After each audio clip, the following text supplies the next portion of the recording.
amashi menshi cyane ari imbere ya nyir'icyubahiro umukuru w'igihugu cyacu cyiza cy'u Burundi.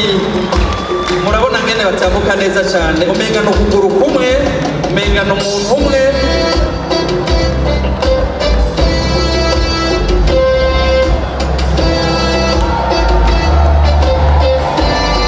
Amashi cyane, urabe iriya ndongozi iri imbere muri defile. Urakoze cyane abamubona bari korane. Uhereye ku genekerezo rya 25 ukwezi kw'icumi na rimwe ni umunsi mpuzamakungu wahariwe kurwanya amabi, kurandurana amabi. Bibaze ko uza kumva nk'uhonyoye muryamye ntugera nk'uhohoteye azohara akanovera kamusigayemo. Gwaruka icyo ndabasaba 2040 nigwanyu twebwe tuzoba turi abazehe.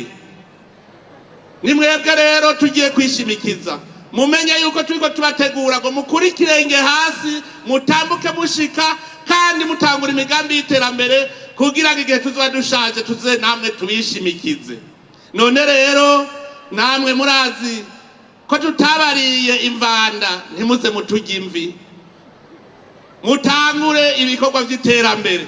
Umwe wese abwira umuvyeyi wiwe uti mpagakoko ntunga cyanye mpimene ntunga cyanye mpinka ntunga cyanye mu rukwavu ntunga, mugaba ntiduze dusange ugwaruka mu Burundi rutaratangura uwo muvuduko w'iterambere. Iterambere rihera kuri utwo duto duto nyene. Narababwiye yuko inkoko ivyara inka, ababitanguye barabibonye. None ubu ndiko ndababwira nti nimuhere ku gakwavu, ababitanguye ubu basigaye bafise amamiliyoni.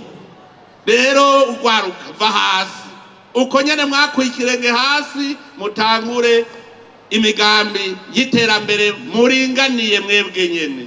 Iyo tuvuze iterambere twumve ko ari gwacu, ntihagira abaca bitwaza gateye akazina muntu ngo gukora bitera umuruho. Nta numwe atazi ko ushaka umuca acika ijoro, ushaka umubira nawe akabira kuya. Mu gutsimbataza gateye akazina muntu nta urya abandi imitsi. Nico gituma nsubiriye kubasaba ko twese twokorera mu runani, tuve mu mpari tuje ku kivi. Twese tumenye ko iyo tuvuze kwishira no kwizana atari ukwigira nk'agahushiko muci, si kandi guhonyora agateka k'abandi, ni no kwibagira, si no kwibagira kandi akaraga kamwe karanga abarundi. Ivyo dukora vyose tubikore mu mwumvikano kugira amatati ntaduteshe umwanya.